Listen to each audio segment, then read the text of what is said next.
2,100,000 ლარი ხელფასებში და 430 შტატგარეშე თანამშრომელი კულტურისა და ტურიზმის აიპში. ოპოზიციის მიერ გამოთხოვილი მასალებით ირკვევა, რომ აიპის, რომლის წლიური ბიუჯეტი 2,300,000 ლარს შეადგენს, აქედან 2,100,000 მხოლოდ ხელფასებში იხარჯება. გამოდის, რომ აღნიშნული აიპის ბიუჯეტის 93% მხოლოდ ხელფასებს ხმარდება. აიპს, რომელიც არის კულტურა და ტურიზმი, ბიუჯეტი აქვს 2,300,000 ლარი. 48 თანამშრომელი ყავთ შტატით აყვანილი ოფიციალურად კულტურის აიპში და მათ ხელფასებში იხარჯება წელიწადში 393,100 ლარი. ასევე შტატგარეშე ყავთ 430 ადამიანი დასაქმებული და კითხვაზე პასუხი არავის არ აქვს თუ რა გახდა საჭიროება, რომ 430 ადამიანი დაესაქმებინათ შტატგარეშე, რომელთა ხელფასებში იხარჯება 1,704,700 ლარი. ასევე სხვა ხარჯები აქ არის 129,900 ლარი. აქ უნდა აღინიშნოს, რომ 900 ლარს ხარჯავენ მობილურში კომუნიკაციებში ირიცხავენ და აქედან 7,000 ლარი გათვლილია სარესტორნო ხარჯებისთვის, ვინაიდან ჩვენ ყველამ კარგად ვნახეთ, როგორ ტაშფანდურს აწყობენ ხალხის ფულზე. მთლიანად სახელფასო ფონდი, რაც ხელფასებში იხარჯება 2,300,000 ლარიდან არის 2,97,800 ლარი, მაგრამ აქ რჩება ეს თანხა 72,300 ლარი, რომელიც უწერიათ, რომ ამ 72,300 ლარით უნდა განახორციელონ სხვადასხვა სამუშაოები. რაოდენ სასაცილოც არ უნდა იყოს 2,87,800 ლარს ხარჯავენ ეს ადამიანები იმაში, რომ 72,300 ლარის ღონისძიებები ჩაატარონ.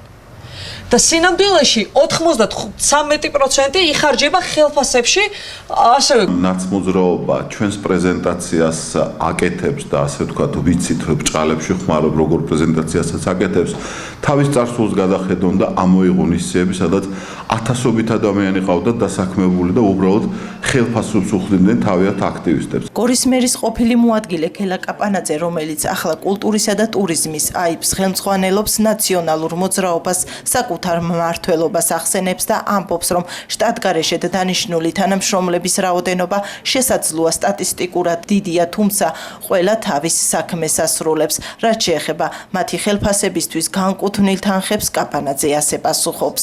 რა თქმა უნდა, გარკვეულწილად ალბათ მოეჩვენება ყველას, რომ 480-დან 500 ადამიანამდე ბევრია, მაგრამ კიდევ ერთხელ ვიმეორებ, რომ მათი დიდი ნაწილი არიან პედაგოგები და გარკვეულ ნაწილს აქვს სამოქმედო გეგმა, ასე რომ თითქმის ყველა ვინც დატვირთულია, თითქმის ყველა ბუნებრივია, რომ გარკვეულ სამუშაოს ასრულებს. თუმცა რა თქმა უნდა, სტატისტიკით ეს ალბათ გეთანხმებით, რომ შეიძლება გარკვეულწილად დიდი ციფრია, მაგრამ არის რეალურად ამისი მოთხოვნა.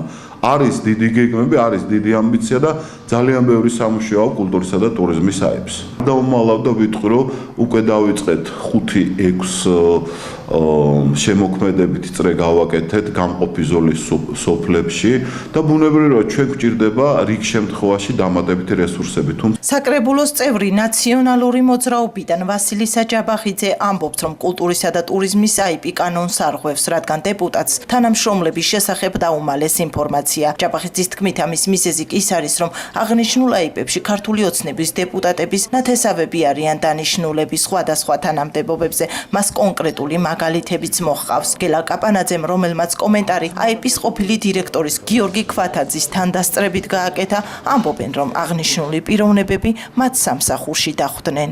ჩვენ ძალიან დიდი ეჭვი გვაქვს, რომ აი ეს 430 ადამიანი, რომელიც დასაქმებულია ხელშეკრულებით, ესენი ან არ დადიან სამსახურში, ან მკვდარი სულები არიან, ისე არიან გაფორმებულები და მათ ხელფას თუნდაც მაგალითად იღებენ სხვა ქართული ოცნების მაღალჩინოსნები. ამიტომ გვაინტერესებდა ჩვენ სახელები და გვარები, მაგრამ ამაზე პასუხი ვერ მივიღეთ. ზუსტად ამ კულტურისა და ტურიზმის აიპში, რომელიც ქართული ოცნების მედროშეების დასასაქმებელ ბიუროთ აქციეს დასაქმებულები არიან საკრებულოს წევრები, მაგალითად კახა ედიშერაშვილი, რომელიც კოდოშვილის ფრაქციას აჩუქეს, ეს ადამიანი ფრაქციაში გაწევრიანების შემდეგ დანიშნეს ამ აიპში. ასევე დასაქმებულები არიან საკრებულოს წევრების ახლონათისავები, მაგალითად, ჩვენ ყველა ძალიან კარგად გვახსოვს, რომ თამარ მურალოვას შვილი არის დასაქმებული კულტურისა და ტურიზმის საიტში, ასევეა დასაქმებული თამარ მურალოვას ძმა მურმან მურალოვა კულტურისა და ტურიზმის საიტში, ასევე მდუმარე დეპუტატი, რომელიც გორს არაფერში არ გამოსდგომია, გარდა იმისა, რომ ბიუროკრატია იხარჯება მასზე, ეს არის თენგიზ ხუბულური, რომელმაც თავისი შვილი ხატია ხუბულური და რძალი მაია ნაყოფია დაასაქმა კულტურისა და ტურიზმის საიტში. ეს 2.300.000 ლარი ხმარდება ქართული ოცნების აქტივისტებს და იმ ტაშფანდურას, რასაც გვთავაზობს ქართული ოცნება. პერსონალურ ინფორმაციაზე გელამუშაობს თუ პეტრემუშაობს, ჩვენ ამაზე ვალდებულები არ ვიყავით. ხო, სწორედ გიორგი, ასე იყო თემა, ხო, ხოლმე შეიძლება, როდესაც აქ მოვედი თებერვლის დასაწყისში, დამხვდა ეს მოცემულობა. ხელმძღვანელობის პერიოდში დაინიშნეს თანამშრომლები დამატებით. კი, ნამდვილად დაინიშნენ დამატებით ხელშეკრულებები, გარკვეულწილად ეს არის უფრო ერთგვარი მომსახურე ტექნიკური პერსონალი, რომელიც ძალიან მალე ნახავს მთელი გორის მუნიციპალიტეტის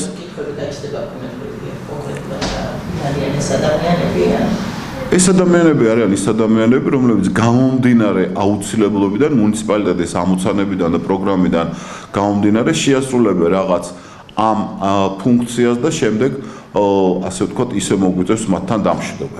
საკრებულოს წევრების ოჯახის წევრები, მაგალითიც მოიყვანეს თამარ მურალოვას შვილი და ძმა მუშაობს თქვენ აიბში, არის თუ არა ესე? ძმა არა, მაგრამ მისი შვილი ნამდვილად მუშაობს ჩემ აიბში და საკმაოდ პროფესიონალი თანამშრომელია, საკმაოდ ჭკვიანი გოგონა, არის ჩვენი არბოს მუზეუმის ნიკოლო მოურის სახლ-მუზეუმის ხელმძღვანელი და ძალიან პროფესიონალი მუშაკია.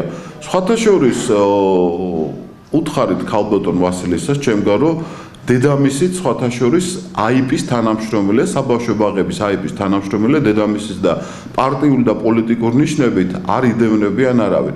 რაც შეეხება ახლა ამ ყბადაღებულ თემას, დიახ, არის გარკვეულწილად ადამიანთა ის კატეგორია, ასე ვთქვათ, ძმისშვილები, დისშვილები, მე როცა აქ მოვედი, დამხვდა ეს მოცემულობა, მაგრამ მინდა გითხრათ, რომ წინარე აიპებშიც მუშაობდნენ ამ დასახელებული ადამიანების ზოგის დადა, ზოგის ძმა და ზოგის დისშვილი. მე არ ყოფ ასე ადამიანებს, ყველას აქვს თავისი ცხოვრება. რა თქმა უნდა, მუშაობენ, დიახ, ნამდვილად მუშაობენ და ყველას აქვს თავისი ცხოვრება. თუ ვინმეს აქვს პრეტენზია, ყველას უნდა დღეს არსებობა და მე არ შემიძლია ადამიანის შევზღუდო იმის გამო, როდესაც ვესაუბრები ან ჩემთან მოდის გასაუბრებაზე, რომ ვიღაცა დეიდა ან ბიძა ან ასე შემდეგ ოჯახის ასე ვთქვათ გარე წევრი არის მისი ნათესავი. თუ ვინმეს აქვს პრეტენზია ამ ადამიანების კვალიფიკაციასთან დაკავშირებით, კი ბატონო, შეხვდნენ და გაესაუბროს. შემულ შემთხვევაში მნიშვნელოვანი არის განიმარტოს, რომ საკრებულოს წევრმა ეს ინფორმაცია არ მოითხოვა ზოგადი ადმინისტრაციული კოდექსის მუხლების შესაბამისად, რომელიც ეხება საჯარო ინფორმაციის გამოთხოვა შესაბამისი უწყებიდან, მან მოითხოვა ინფორმაცია ადგილობრივი თვითმმართველობის შესახებ კოდექსის შესაბამისად, სადაც მითითებულია, რომ საკრებულოს წევრს აქვს უფლება მიმართოს ნებისმიერ დაწესებულებას და მიიღოს იქიდან ნებისმიერი სახის ინფორმაცია და აქ იგულისხმება მათ შორის პირადი ხასიათის ინფორმაცია შესაბამისად აიპი, რომელმაც უარი განაცხადა ამ ინფორმაციის მიწოდებაზე და აიპმა, რომელმაც უარი განაცხადა ამ ინფორმაციის მიწოდებაზე, დაარღვია კანონი და ამ შემთხვევაში საკრებულოს წევრს აქვს უფლება მიმართოს სასამართლოს და სასამართლოს ძალით დაავალოს შესაბამის უწყებას აღნიშნული ინფორმაციის მიწოდება. საჯარო ინფორმაციას, რომლის გაცემაზეც საკრებულოს წევრს უარი ეთქვა, ვასილისა ჯაბახიძე ამბობს, რომ ამისთვის სასამართლოს მიმართავს.